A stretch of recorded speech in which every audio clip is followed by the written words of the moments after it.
Whoop.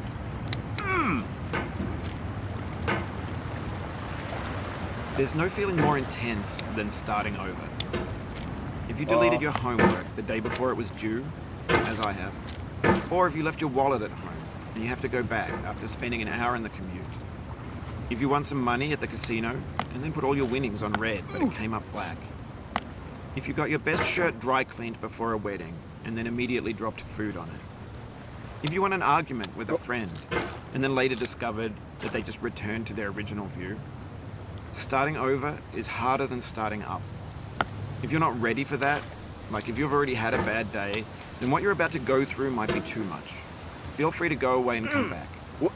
I'll be here.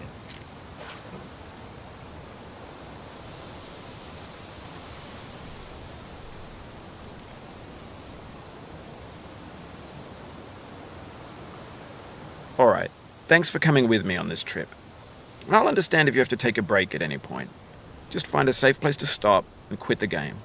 And don't worry, I'll save your progress, always, even your mistakes. This game is a homage to a free game that came out in 2002, titled Sexy Hiking. The author of that game was Jazuo, a mysterious Czech designer who was known at the time as the father of B games. And B games are rough assemblages of found objects.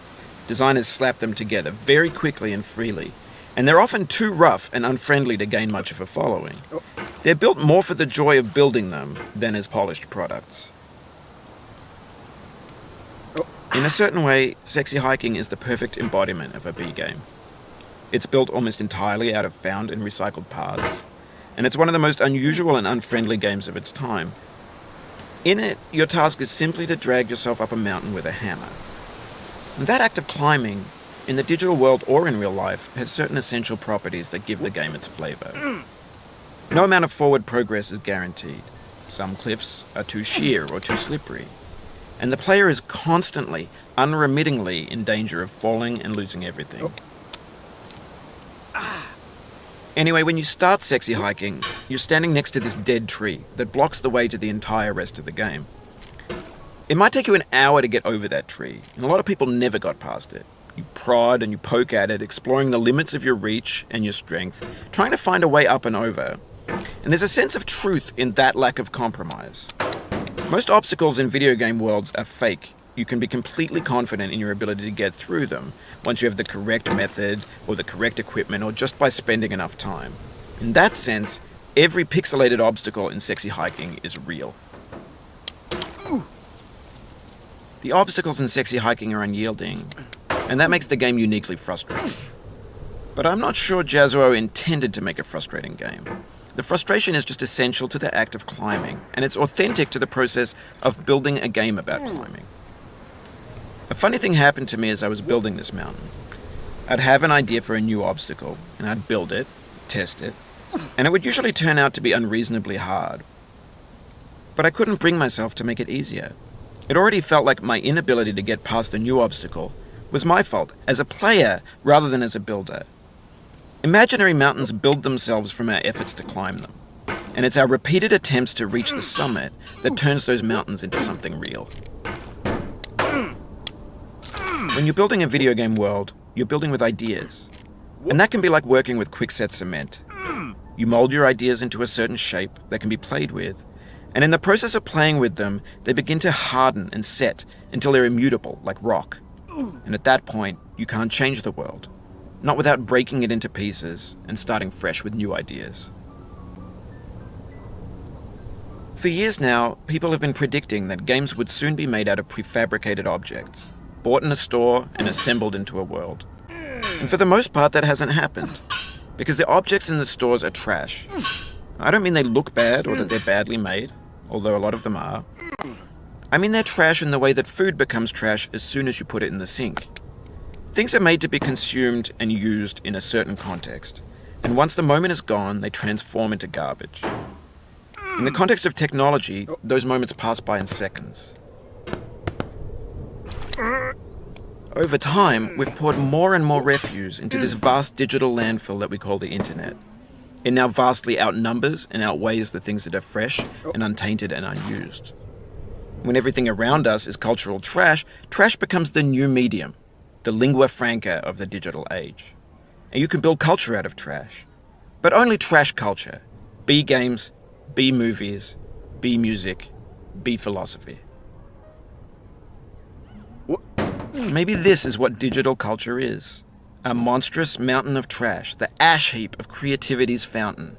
A landfill with everything we ever thought of in it. Grand, infinite, and unsorted.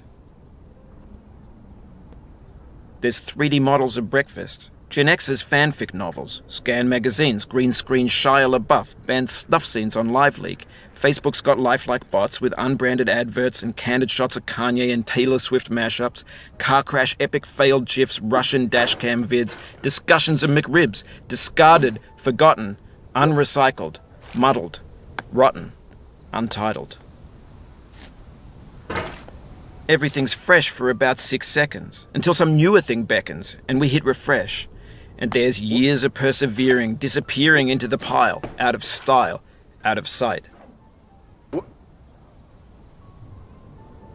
In this context, it's tempting to make friendly content that's gentle, that lets you churn through it but not earn it.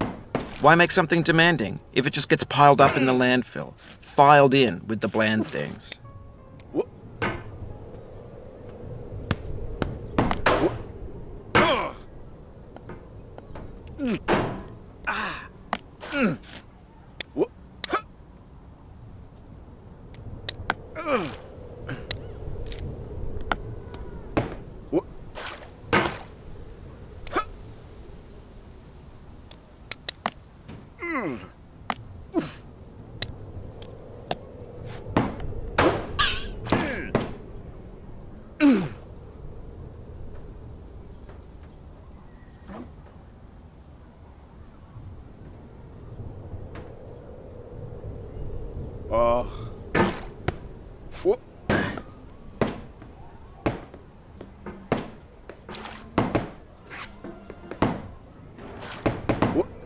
Oh, you just lost a lot of progress.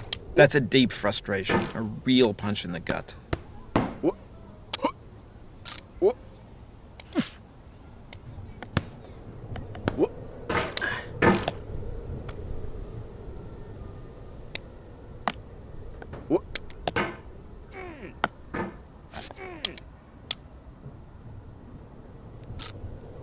Oof, sorry about that.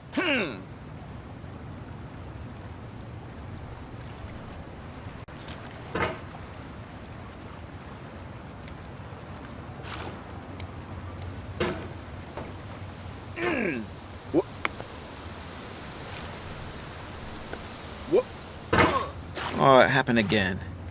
Keep on trying, don't let it get to you.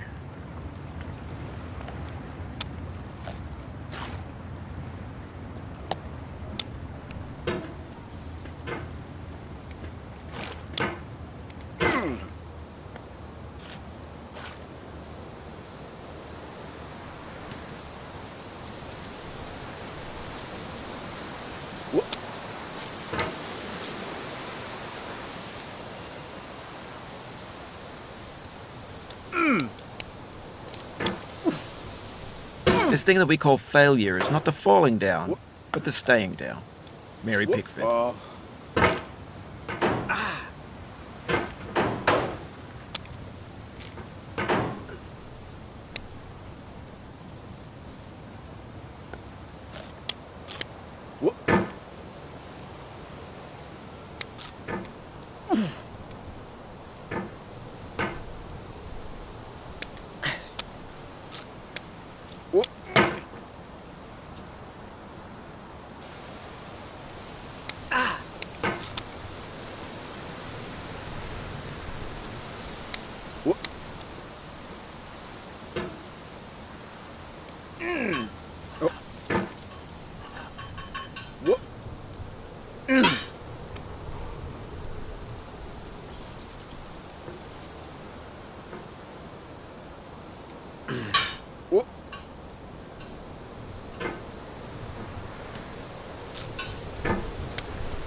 No.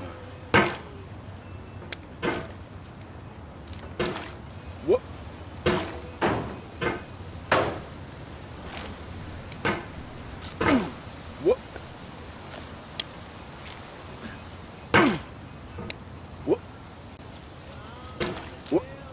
Huh? What? Oh. What? Mm. Mm. Mm.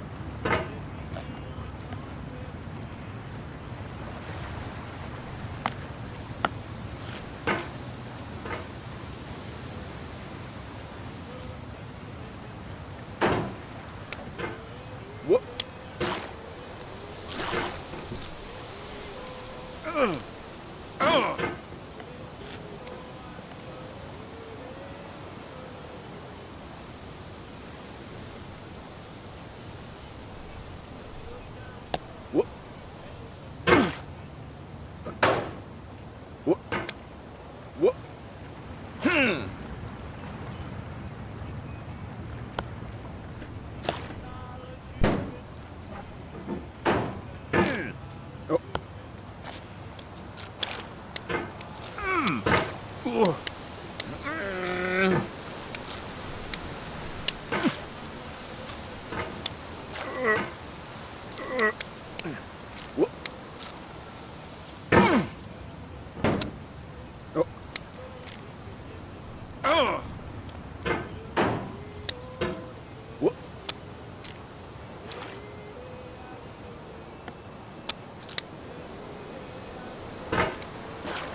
Oh.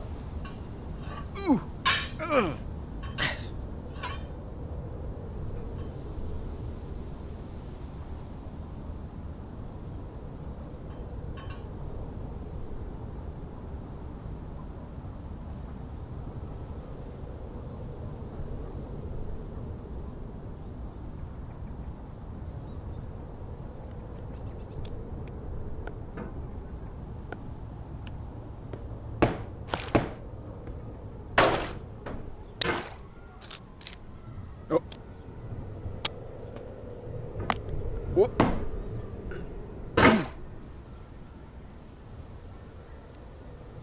Whoop. Whoop. Whoop.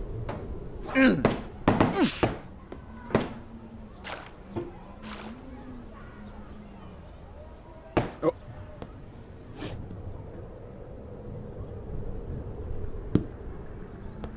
No.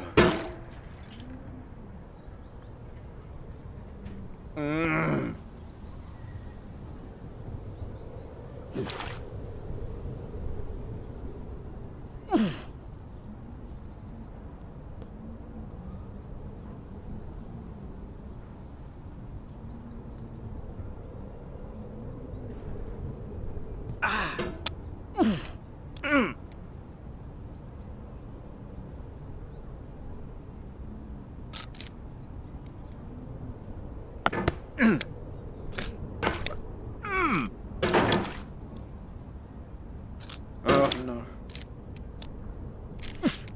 The soul would have no rainbow had the eyes no tears. John Vance Cheney.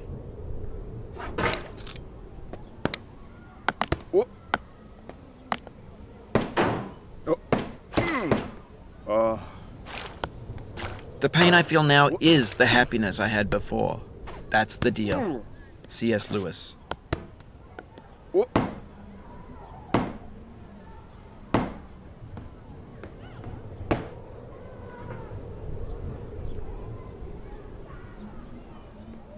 Whoop.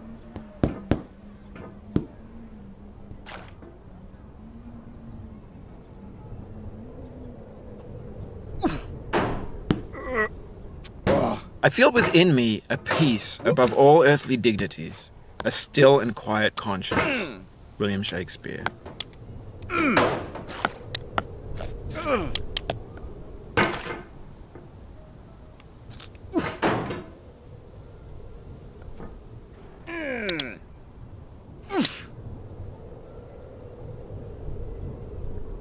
Whoop.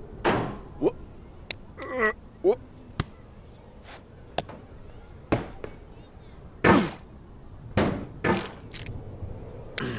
Whoop. Whoop.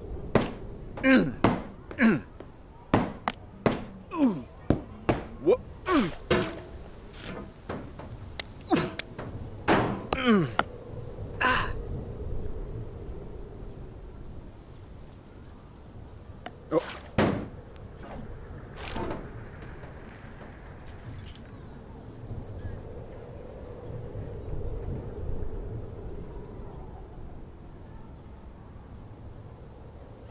Whoop. Whoop. Whoop. Whoop.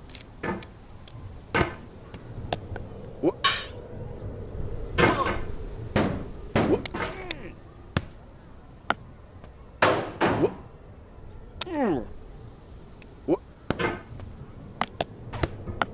Whoop. Whoop. Whoop.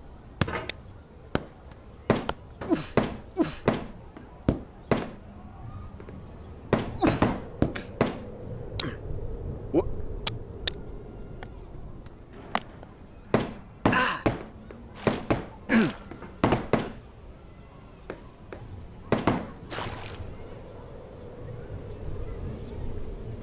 Whoop. Whoop.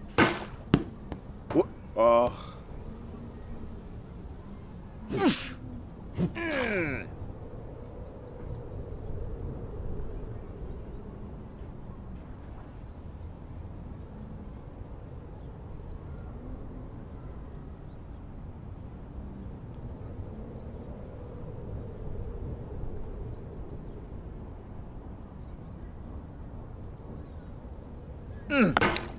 You cannot now believe that you will ever feel better.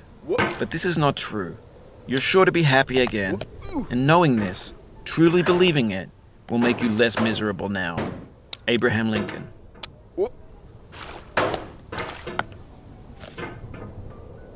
What?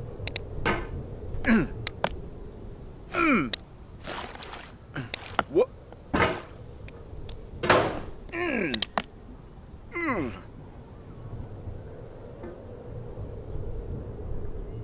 Oh. What? What? What?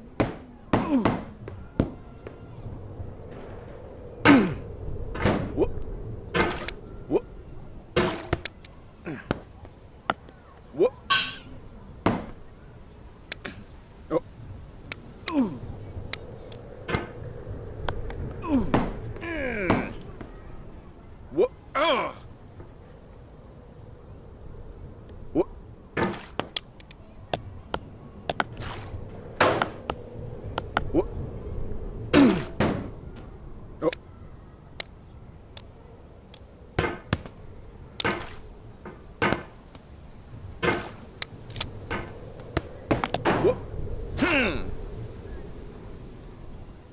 What?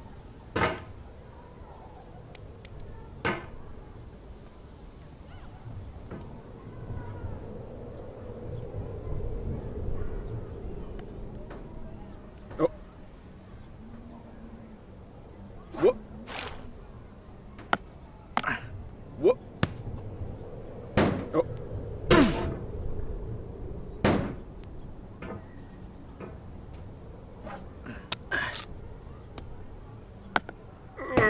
Ah.